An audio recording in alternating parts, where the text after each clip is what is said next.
Hello, everyone. This is Allie Wolf, the Chief Economist with Zonda, here to give you your May builder update. We had 16% of builders report a month-over-month increase from April to May. This is down from last month in April, where we had 24% of builders posting a month-over-month increase. Now, as we look at this, a new recurring theme we're hearing is that the housing market is still very strong, though it is less frenzied. It is less frenzied from a buyer point of view, which I'll talk about a little bit later, and the fact that builders have pivoted their strategy. So we have 6% of builders that are now taking contracts per usual. The rest have made some kind of adjustment to their sales strategy. For example, 56% of builders are taking a cap on their sales. This is down from 70% last month, but this shift is because now we have 21% of builders that are taking a pause completely.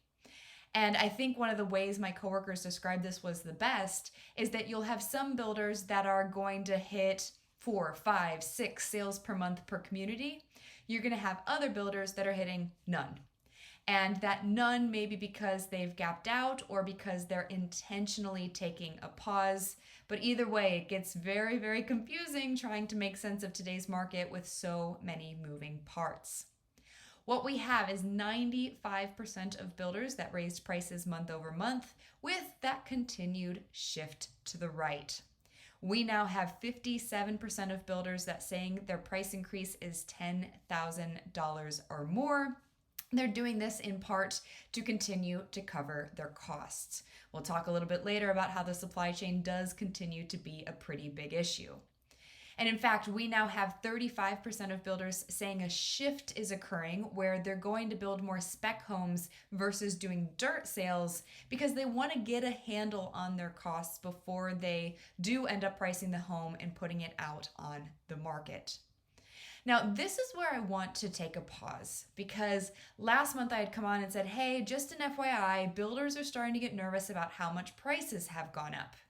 And every month we have asked builders, we know interest rates are low. We know that prices are up. So what issues is that causing? And for month after month after month, we've heard of appraisal issues, but this month we saw a jump in buyer hesitancy. Last month, about 20% of builders reported they faced any kind of buyer hesitancy. Today, it has gone up to 40%. And it's been an interesting shift in the conversations we're having with the builders. I would say I'm hearing more compassion than I have in a while.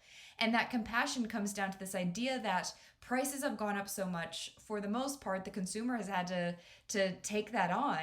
And there are consumers that are going into these new home communities and they're so excited to be able to buy a home, and maybe it's their first home and they're looking for that dream house they can get.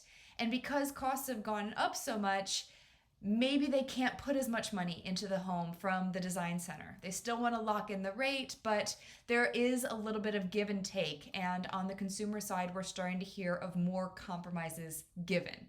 So let's watch how that looks in the future if we see any kind of shift in the backlog, if the market does start to soften, if people start to think, okay, maybe I don't need to go through with this because I was compromising. But for now, what we do know is that demand picture is strong, but there's definitely that, ooh, I didn't realize prices had gone up so much so quickly. But as we look at this, we have heard from some builders. This is not across the board, but Tim Sullivan and I are giving yellow flags. We're giving things that we're watching. We've always been very transparent about the things we're really enthusiastic about and some of the things that make us a little bit anxious. We have heard from some builders that when they look at the priority list, someone's name gets called, they're up, and they say, you know what, I think I'm going to pause. So again, we do think the demand picture is still there. Many of you know all of the enthusiasm we have around a lot of the different buyers today, but we see the move-up buyers really overtaking those first-time buyers, leaving some of those millennials sitting on the sideline waiting for some kind of softening in the market, for it to become a little bit less competitive and for the prices to stop going up really on an overnight basis. Let's just play it out. If we do start to see that this hesitancy from buyers is not just a 1 month blip, but it does become something where we're hearing on a regular basis, what we're calling it is early signs of a buyer's protest. That the buyers are just saying, hey, wow, things have really changed and prices have gone up real quick. There could be a silver lining in that, as I mentioned, the labor issues, the government issues, the land issues, the supply chain issues have all just exacerbated on a month over month basis, exaggerated, they're getting worse. And we're seeing that builders are continuing to really struggle with that production capacity.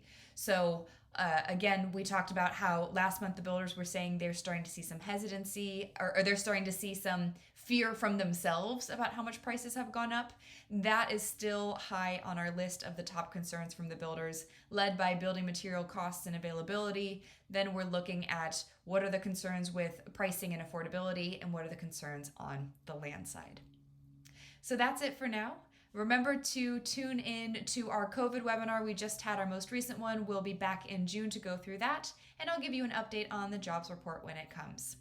In the meantime, please feel free to go to zondahome.com. Thank you.